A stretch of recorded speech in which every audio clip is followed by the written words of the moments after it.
Chapter 2 of my book is in a way the most historically oriented chapter, and that basically really takes the story very back to its deep theological roots. What I mean here is, where does this kind of dualistic concept of humanity as somehow being half animal and half divine come from? And obviously there is a theological root there, and in fact the theological root can be traced back to the founding of the university in the 13th century.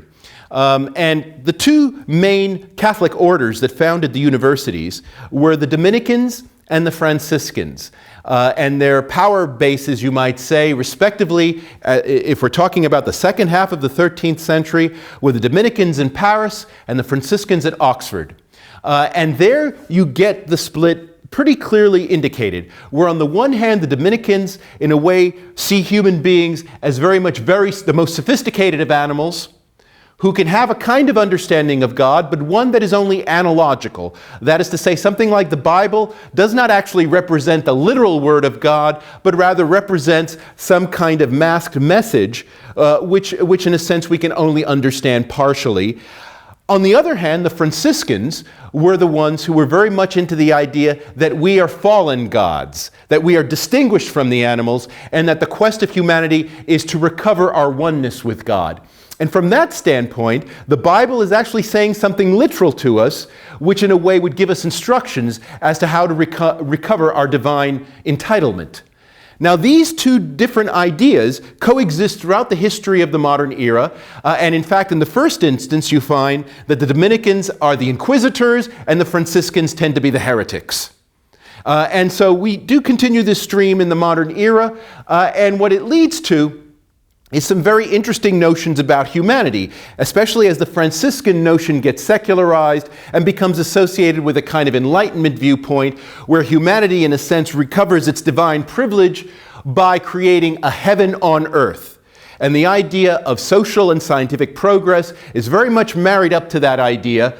And by the end of the chapter, I raise the sort of specter of transhumanism and the way in which the world might be turned into something that is in the image and likeness of humanity because we are in the image and likeness of God. All of those things sort of working out together. And various forms of transhumanism, whether we're talking about enhancing our intelligence or our physical strength, or we're talking about in some way merging together in some Borg-like entity, or whether Ray Kurzweil's idea of somehow uploading our consciousness, the most valuable and distinctively human part of us, into some kind of machine that is more durable and can amplify those powers even more strongly. All of those things are part of that tradition.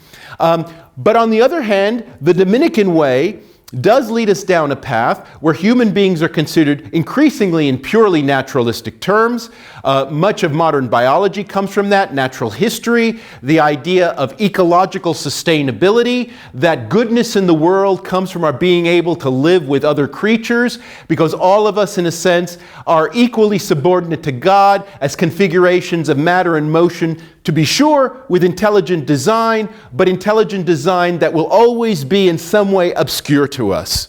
And this idea, of course, loses God in the 19th century, courtesy of Charles Darwin, and becomes largely the naturalistic worldview that, in fact, is very much part of popular secular culture today. But these two ideas very much coexist. The idea that we're on our way to becoming God in some sense, and this other idea that our place is to be embedded in nature and living a sustainable existence there.